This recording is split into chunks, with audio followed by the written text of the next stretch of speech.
Hello everyone, welcome back to another video where I debunk language learning claims made by extremely handsome men. I swear to God this is pure coincidence. I mean, it ain't my fault if all these alpha males are committing crimes against linguistics on the internet like it's their full-time job, but apparently I decided to make it a series now. And if you weren't here last week, I debunked a wild language method by Michael Hyperpolyglot.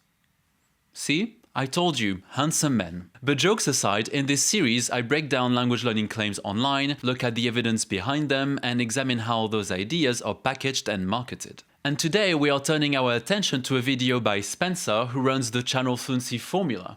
Holy shit, that beard sure is working overtime. Phew. This is gonna be a long video, y'all. Now, aside from the impressive beard, who exactly is Spencer?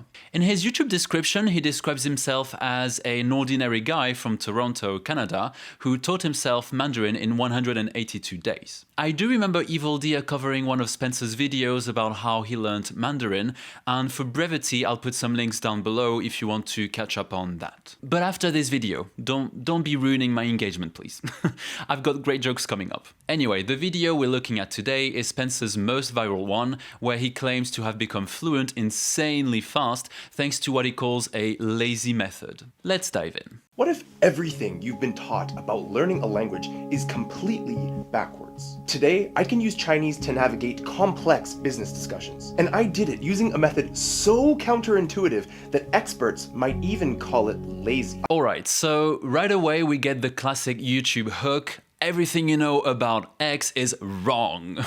This kind of framing is very effective because it creates curiosity and positions the speaker as the one who's about to reveal the hidden truth about the topic. Spoiler alert, they almost never reveal anything groundbreaking. I mean, it's YouTube, we're all just weirdos talking to a camera. What do you expect? He then goes on to say that the method is so counterintuitive that experts might even call it lazy. Now, I can pretty much guarantee you that language learning experts would never call it lazy. As we'll see later in the video, his method actually revolves around a linguistic concept that researchers have been discussing since the 80s. As for the word lazy, it's basically the same vibe as the word easy in language learning marketing. You know, the classic learn language X easily promise that makes you think there's an effortless way to learn languages when there isn't. And so one day it hit me. What if my approach to learning languages was fundamentally inefficient? I mean, what if all of this structured studying was actually the problem and not the solution? This question sent me down a neurolinguistic rabbit hole that I became obsessed with, and it ended up totally changing the way I approached studying languages. Now we get what I would call the classic origin story trope, the moment where the speaker realizes they've been doing things the wrong way, goes down a rabbit hole, and then discovers the method that changes everything. By the way, his storytelling skills are pretty good. Honestly, if I was new to language learning, I probably would have eaten it right up. And his editing is pretty good as well. Like, I hope to be rich enough one day to hire his editor. But anyway, one thing I would like to address here is the idea of structured studying. In the language learning space, that usually refers to the so-called traditional method. But that term is pretty vague, and at this point it's almost become a bit of a caricature. It tends to evoke this image of language learning as endless drills and mechanical exercises, which was more typical of some mid-20th century language learning approach. In reality, modern language learning usually mixes a lot of different things. Input, practice, interaction, and yes, sometimes structured study as well, but it's not the bulk of a lesson. I mean, unless your teacher has poor or no training, which is a shame, obviously. Anyway, I just thought I'd defend language teaching for a second because if you listen to the internet long enough, you'd think it was designed specifically to stop people from becoming fluent. I'm about to share something with you that might sound ridiculous at first, but I promise you it's backed by cutting-edge brain linguistic science that has helped thousands of learners who might be stuck just like you finally have a breakthrough. I call it the neurological alignment method, although a lot of my friends just call it the lazy way of mastering languages. Alright, so here we get what I would call the just trust me bro part of the video. I'm joking, but basically we get a mention of the science without actually being shown the science. And by that I mean a link to the actual studies. Don't get me wrong, if this were just an in my opinion video, I wouldn't expect academic references. But when someone explicitly says their method is backed by science, I think it's reasonable to expect some way to find it, right? Because from what I can tell, we are getting scientific vibes, but not actual science. Also, I kind of like how earlier he says experts might call the method lazy, but then later he adds that his friends just call it the lazy way of mastering languages. So, as it turns out, his mates are the experts? I'm confused. Now, before I explain the core techniques, you need to first understand why the traditional methods simply don't work. Our brains actually aren't designed to learn languages by memorizing grammar rules or studying vocabulary lists. Think for a second about how you learned your native tongue. Did anyone drill you on conjugation tables as a toddler? Of course not. You absorbed language naturally through meaningful contexts that had some relevance to you and your life. So this is another very common trope in the language learning space. The idea that we should learn languages the same way children learn their first language. And at first glance, that sounds pretty convincing because children are language learning geniuses after all, right? But there's one small detail that usually gets skipped in that comparison. Toddlers acquiring their first language and adults learning a second language are actually dealing with completely different situations. For starters, toddlers don't have a language yet. Adults already do. And that changes things quite a bit. Because adult learners can use their existing language as a tool. We can compare structures, understand explanations, and sometimes even benefit from things like grammar descriptions or vocabulary study. And people often tell me, well, you didn't study grammar in your native language, which is true for toddlers because they are obviously not known for their study habits. But once children start school, in many countries they absolutely do study the grammar of their native languages. I'm not really sure why that argument comes up so often. Maybe it's just an English-centric perspective. So yes, of course, as a toddler you didn't start learning your languages by studying conjugation tables, but you also had several years of full-time immersion and no other responsibilities, which is slightly harder to replicate as an adult. And as I've said, most of us do end up studying grammar in school. And in many cases, that does include conjugation tables. If you're French, do let them know in the comment section below.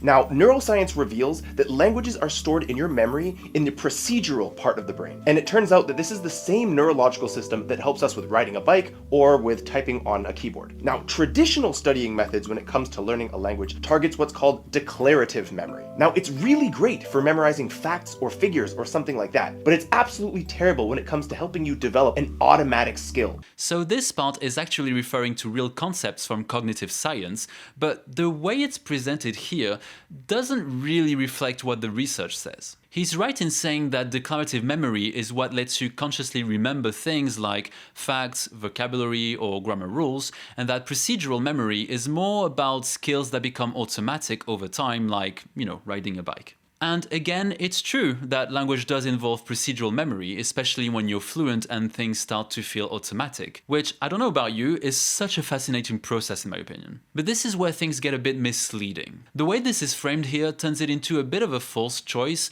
as if you have to choose between studying vocabulary and grammar explicitly or learning the language more naturally, with the latter being presented as the proper way to learn. In reality, especially for adult learners, research generally suggests that these two systems tend to work together rather than compete with each other.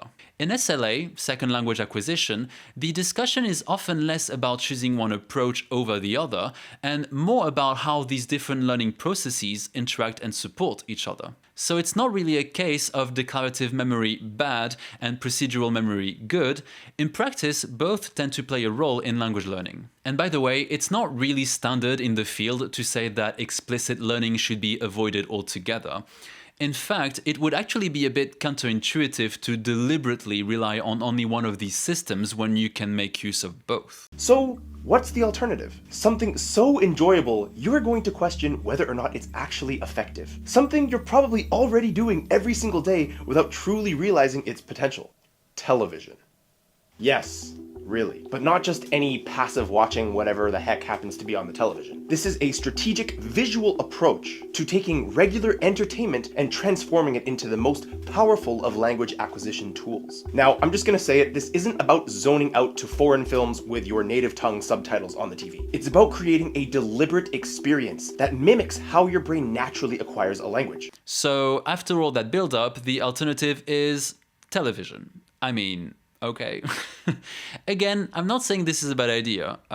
Watching content in your target language is pretty much how I got to a high level of fluency in English. But the way it's framed here makes it sound like a secret technique when really it's just rebranding something language learners have been doing for years.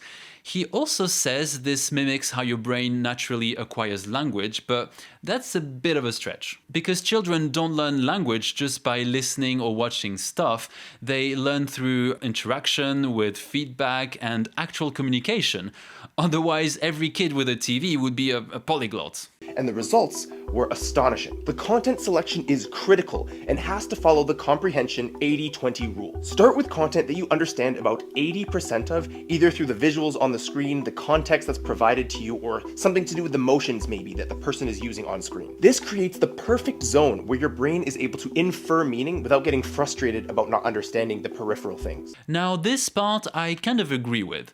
You do want content that you can mostly follow so you can infer meaning without getting completely lost. He calls it the 80-20 rule, which I think refers to the Pareto principle, but here it's really just a rough guideline for comprehension. However, a recent study suggests that 80% is actually on the low end, especially depending on the context, and that study suggested that 95 was actually optimal. I'll put a link down below. But at that point, we're basically just back to input theory, which is the idea that you learn from understanding what you hear or read. So yes, this method works, but it's not really new. He then suggests to gradually move on to more complex content, which makes absolute sense. I don't have any comments on that. Now, there are two ways to implement this technique: active immersion and passive immersion. Active viewing, as you can probably guess, means giving your complete undivided attention to the content. I'm talking about no phone scrolling, no multitasking, no distractions from other devices or notifications, full mental engagement on what you're studying. Now, passive immersion is also very valuable, but solves a different neurological purpose. This is where you allow content to play in the background while you're working out or cooking or commuting or doing any other activity. This allows your brain to continue to process the patterns of the language, although subconsciously. And just a quick note, sorry, it doesn't work while you're sleeping. Anyway, the real breakthrough came for me when I combined these two approaches. I would actively watch new content and then replay it several times while doing other things. Yeah, this part makes sense. If you're actually paying attention, you're gonna learn more. So far, so good. But the passive immersion thing, I'm a bit less convinced. Having something in the background might help a little, but it's not the same as actually focusing on it. I'm not even sure how useful it really is.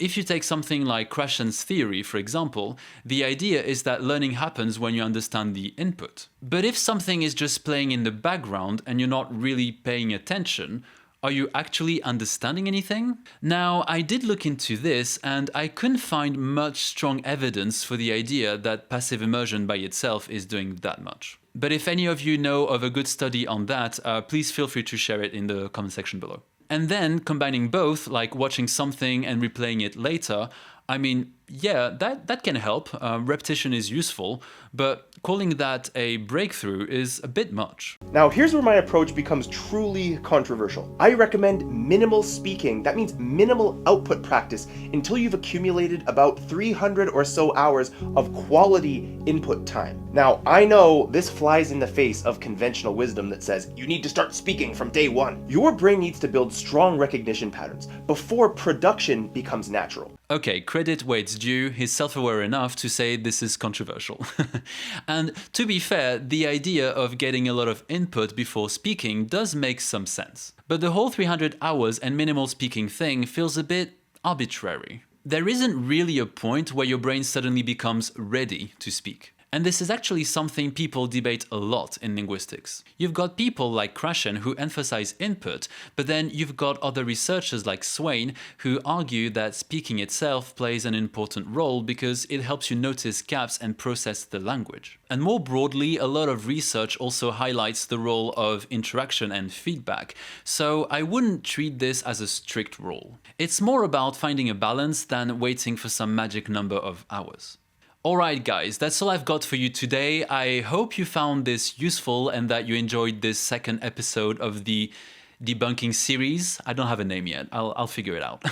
As usual, the main goal of these videos is to show you how convincing something can sound online when it's said with confidence, until you actually start poking holes in it. If you ever come across a video that you'd like me to react to because you think, something feels fishy here, then feel free to send me an email and you will find my email in the description box below. Anyway, as usual, thanks for watching. Don't forget to leave a like, subscribe, all that stuff. And if you've watched this video up to now, I would like you to drop a TV emoji or a brain. You choose. All right, bye-bye.